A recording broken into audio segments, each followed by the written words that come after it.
Alright मेरे प्यारे प्यारे दोस्तों, मैं हूँ हारिस सुल्तान और एक और कॉमेडी वीडियो। हसन निसार जो डार्लिंग हुआ करते थे लिबरल्स की, उनका दिमाग खराब से खराबतर होता चला जा रहा है। आपको याद होगा उन्होंने एक दफा कहा था कि उनका डीएनए जो है ना, मेरा डीएनए जो वो पर से वो सेंट्रल एशिया से जाके मिलता है। उन्होंने कोई अपनी निस्बत कायम करनी थी, निस्बत मीन रिलेशनशिप कायम करना था उन्होंने, तैमूर लंग जैसे लोगों से या उन लोगों से उन्होंने जाके अपनी निस्बत बनानी थी, क्योंकि दुनिया के सबसे अजीम तरीन ममालिक जो है वो तो सेंट्रल एशिया में है।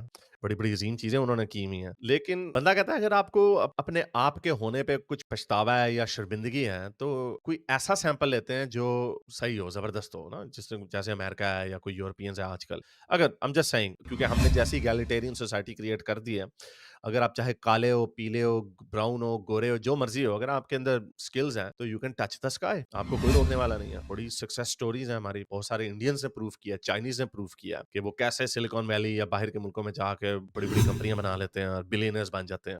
कोई उनको कुछ नहीं कह सकता, क्योंकि हमने सोसाइटी ऐसी क्रिएट कर दी है, जहाँ पे आपकी काबिलियत डिपेंड करती है। वहाँ पे भी थोड़े से चैलेंजेस हैं, लेकिन ये इतने बेवकूफ़ हैं। एक तो इन्होंने 7वीं सदी में जाना और उसके बाद ये अभी भी जो पुरानी फतूहात थी, जो जंगे तलवारों से करके इन्होंने एक ही इनका वेट ड्रीम है इनके पास, जो इन्होंने कॉलोनियलिज़्म फैलाई, इस्लामिक कॉलोनियलिज़्म फैली 8वीं सदी से शुरू होके, सात बल्कि 7वीं सदी से शुरू होके वहाँ से शुरू होके रही ऑटोमन्स तक 1914 में फिर गोरों ने आ गया दाढ़ी ऐसी धज्जियाँ उड़ा दी। तो वो साहब हसन निसार साहब जो कहते हैं मेरा डीएनए उनके साथ मिलता है, क्योंकि उनको अपने इंडियन होने पे यानी ज़ाहिर बात है he is a Punjabi, Punjab जो है एक इंडियन सबकॉन्टिनेंट का एरिया है और वो हमारी एथनिसिटी है। सिंधी भी हैं, बलोची भी हैं, साउथ इंडियंस भी हैं, नॉर्थ इंडियंस भी हैं, बंगाली भी हैं, हर तरह के लोग हैं इंडियन सबकॉन्टिनेंट के अंदर और उनकी शक्लें भी डिफरेंट हैं because obviously the ethnicities are affected by your climate. आपकी ज्योग्राफिकल लोकेशन है उसके ऊपर डिपेंड करता है। तो उन्होंने अब एक और बोंगी मार दी यानी जो मैं वैसे पहले इसको नहीं मानता था, क्योंकि मैं खुद बड़ा मेंटली लिबरेटेड इंसान हूँ, जो मैंने आपको शुरू में भी बताया कि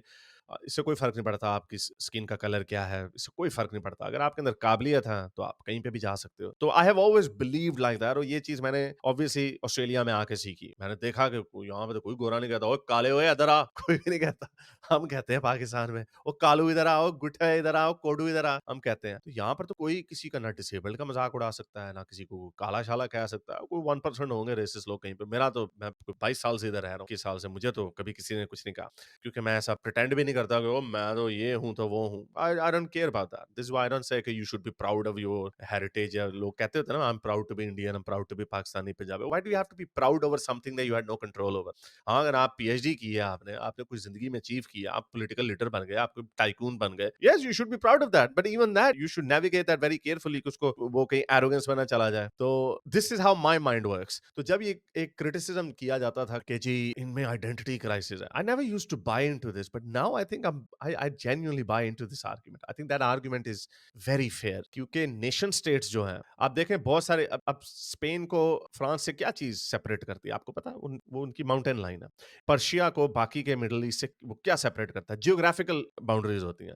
हमारे चाइना से हम कैसे सेपरेट होते हैं, even India, the whole Indian subcontinent Himalaya से सेपरेट होता है। बहुत सारे जो कंट्रीज होती हैं उनकी जियोग्राफिकल एक कुछ बाउंड्रीज होती हैं, जिसकी वजह से उनकी एथनिसिटीज बदल जाती हैं और वहीं से उनका कल्चर होता है। Unless you have manufactured a country, जैसे आपने मैन्युफैक्चर फॉर एग्जांपल यूएस और कनाडा किया, तो आप उनकी देखें उनका बॉर्डर बिल्कुल सीधा होता है, आर्बिट्रेरी लाइन। ऑस्ट्रेलिया की जो स्टेट्स हैं आप देखें बिल्कुल सीधी लाइंस है, फ्लैट है, तो वो मैन्युफैक्चर्ड है। लेकिन एक तो जियोग्राफिकली आपके मुल्कों की बाउंड्रीज बनती हैं और वही फिर इवॉल्व होके वो एथनिसिटीज होती हैं, उनका अपना कल्चर होता है, and that's how they differ. लेकिन दूसरा वे है, जैसे मैंने आपको बताया कि आर्टिफिशियल तरीके से मुल्कों को बनाया जाता है। लेकिन either way, either of these cases, specially after the French revolution and the US revolution, nation states ने जन्म लिया। नेशन स्टेट्स में अब जियोग्राफिकली तो हम आपको डिवाइड नहीं कर रहे कि यार उनका रंग थोड़ा सा काला है या गोरा है, तो अब हमने लोगों को जियोग्राफी में या एथनिसिटीज में डिवाइड नहीं करना। हमने अब एक आर्बिट्रेरी सा अपना एक सिस्टम बनाना है, कॉन्स्टिट्यूशन या अपनी कुछ सर्टेन बेस वैल्यूज बनानी है, उसके अंदर हमने अपने बॉर्डर्स बनाने हैं और हमने उसके तहत अपनी सोसाइटी को आगे चलाना है। जो सी भी सोसाइटी होती है वो किसी सिस्टम की महकूम होती है। Every society has to operate under that unless there is a revolution, you overthrow it और फिर खत्म हो जाता है, जैसे फ्रेंच रेवोल्यूशन हुआ, फिर नेपोलियन आया, फिर again they had to restart the modern France. तो उस तरह हमने पाकिस्तान को भी बनाया। पाकिस्तान को हमने नजरिया पाकिस्तान बड़ा जबरदस्त, ऑन पेपर बड़ा जबरदस्त आइडिया, एक्सपेरिमेंट था कि सिंधी, बलोची, पंजाबी उसी तरह डिफरेंट है एथनिकली, इवन कल्चरली, जैसे बहुत सारे लोग with in the federation of India different है। साउथ इंडियंस जो है, नॉर्थ इंडियंस, उनको इंग्लिश में बात करनी पड़ती है, उनकी लैंग्वेजेस डिफरेंट है, but they are united under one banner of secular republic of India, democratic republic of India. तो अब यहां से पता चलता है कि मुल्क जो है वो सक्सेसफुल कैसे होते हैं। वो ऐसे होते हैं कि अगर आपका नजरिया ठीक है तो ठीक है। अमेरिकन कॉन्स्टिट्यूशन को ग्रेटेस्ट डॉक्यूमेंट कहा जाता है फॉर अ रीजन, क्योंकि हमने उसका रिजल्ट देखा कि 250 सालों के अंदर, बल्कि 250 क्या, वो 19th सेंचुरी में ही अमेरिका ने साबित करना शुरू कर दिया था कि they will surpass the old world, जो यूरोप था। By 1880s and 1890s I think its economy was bigger than the United Kingdom, even though by land United Kingdom had so much land. तो उससे पता चलता है कि जो उनका नजरिया था, जो उनके फाउंडिंग फादर्स ने जो डॉक्यूमेंट बनाई थी, वो एक कारामत डॉक्यूमेंट थी। रिजल्ट आपके सामने है, इंडिया तरक्की कर रहा है, यूनाइटेड है, स्ट्रॉन्ग से स्ट्रॉन्गर होता जा रहा है, उसका रिजल्ट आपके सामने है।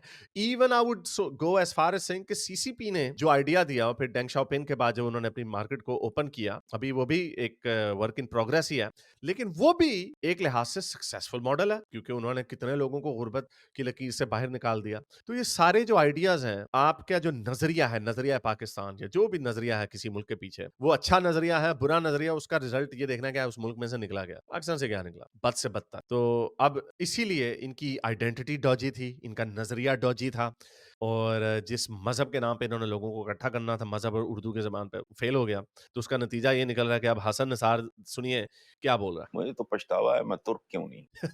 पहले सेंट्रल एशियन थे, लेकिन अब कह रहे हैं यार मुझे पछतावा है कि मैं तुर्क क्यों नहीं हूँ, काश I wish I was a Turk.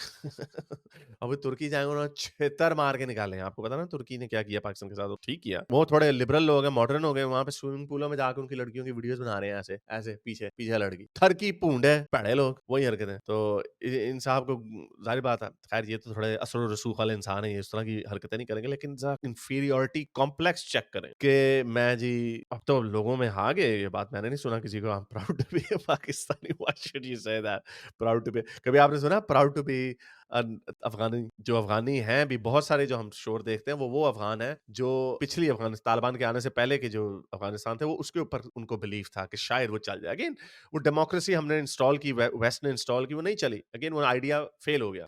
तो शर्मिंदगी इतनी कि अपनी शर्मिंदगी को या तो दबा के रखें, ठीक है ना, कहें हम प्राउड टू बी पाकिस्तानी, लेकिन वो एक स्टेप आगे जा रहे हैं, वो कह रहे हैं मैं काश मैं तुर्क होता। ये ऐसे मैं आपको कहता काश मैं गोरा अंग्रेज होता। आप लोगों ने मुझे छितर मारने, you should do that. This is why I say कि I don't get into this. I see कि मैं एक ग्लोबल सिटीजन अपने आप को समझता हूँ, जिधर और है ये, और ये वेस्ट ने पॉसिबल किया मेरे लिए, मुझे इतना पावरफुल पासपोर्ट दिया कि मैं कहीं पे भी जाकर रह लूं, और इस वेस्ट में इतना उसने मुझे काबिल किया कि मैं वाकई किसी भी मुल्क में जाकर रह सकता हूँ। तो आपको गोरा काला या फलाना होने की जरूरत नहीं है, आपको अपने ख्यालात से, लोग अक्सर कहते हैं आइडेंटिटी क्या है, मैं हमेशा ये कहता हूँ आइडेंटिटी आपका चेहरा है और आपके ख्यालात है, ये आपकी आइडेंटिटी। अनफॉर्चुनेटली अफगानी औरतों की तो वहां पे वो भी आइडेंटिटी नहीं है, वो भी उनके बेचारों को ढक लिया जाता है, और जाहिर बात आवाज भी उनके पास नहीं है, क्योंकि उनको तालीम भी नहीं दी जाती। तो बहरहाल बोंगे की बातें सुने। अब तो पता नहीं किधर से उठ के इधर उधर आ गए। ये जितने बड़े नाम लेते हैं हम, जिनका जिक्र करते हैं तारीख में, ये अपनी पुरानी तारीख की बात है, उनमें से ये यहाँ कौन है? और लाभ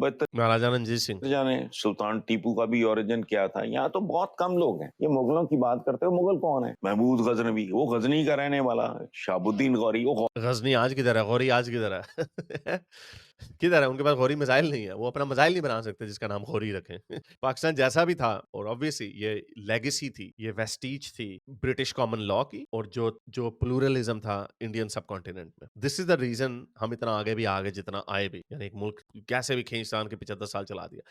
जब उसकी डायरेक्शन नीचे की तरफ जा रही है, इससे पता चलता है कि जो जो मिलावटें आप डाली जा रहे हैं, उसकी वजह से आप शर्मिंदा। और का रहने वाला। ये मैं जो लोकल हमारा है इधर इंडियन मुस्लिम, उसकी तो खैर तारीख है, छोड़ो फिर कभी बात। चलो उसने कह दिया इंडियन मुस्लिम, इंडियन नहीं कह दिया, क्योंकि ये नफरत भरी हुई है इसके अंदर, वो 76 रोज मार रहे हैं आपको। Well done Indians, well done, I am proud of you guys कि यू हैव एक्चुअली शोन कि काले हो पीले हो, none of these things matter. Chinese Japanese ने भी साबित कर दिया। एक ये भी एक बिलीफ था कि शायद गोरा होने की वजह से वो तरक्की याफ्ता है, नो दैट्स नॉट ट्रू। दिमाग की वजह से, सिस्टम की वजह से, वो सिस्टम आप कैसे अडॉप्ट करते हैं। इंडिया ने भी मॉडर्न फॉर्म ऑफ गवर्नेंस को अडॉप्ट किया, डेमोक्रेसी को अडॉप्ट किया, फिर ओपन मार्केट्स लाए, जिसकी वजह से इंडिया तरक्की कर रहा है। And by 2050 I am the happiest man on earth to find out के by 2050 India will surpass the United States in terms of nominal GDP. That's a good thing. इधर गया मैं by 2050, I don't think there will be any Pakistan by बात 2050। करेंगे। गोरा आया, यहाँ Christianity आ गई, मुसलमान हुक्मरान आए, हालांकि उन्होंने कभी मुंह नहीं लगाया इन लोगों को। देखो ना हमारे यहाँ भी है प्रैक्टिकली सूरत हाल क्या है। जो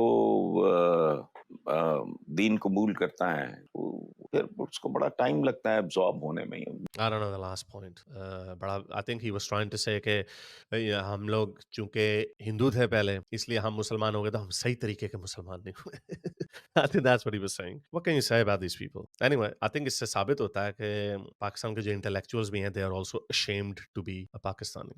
And yeah, I think that notion itself is not really that strange. ये इतना कुछ ताज्जुब वाला notion नहीं है। I'm sure कि पूरी जनरेशन जैसे जैसे मरती जाएंगी, जाहिर बात है ये ही is in his advance age, I hope science इनको लंबी उम्र दे। लेकिन जो अगली जनरेशन है वो हमने देख लिया, वो जाहिर अजीम और राजे रूजों ने उनको पेल पूल दिया, खलीलुल रहमान जैसे लोगों ने बेड़े गर्क कर दिए। अगर अब आपको पाकिस्तानी होने पे नदामत है ना, तो अगली जनरेशन ने तो बिल्कुल ही आपने कहना ही नहीं है कि आप पाकिस्तानी हैं। So, anyway, अगर आपको मेरी ये वीडियो अच्छी लगी तो मेरे चैनल के मेंबर बनिए, पेट्रन बनिए, या फिर आप मुझे बाय मी या कॉफी में भी सपोर्ट कर सकते हैं।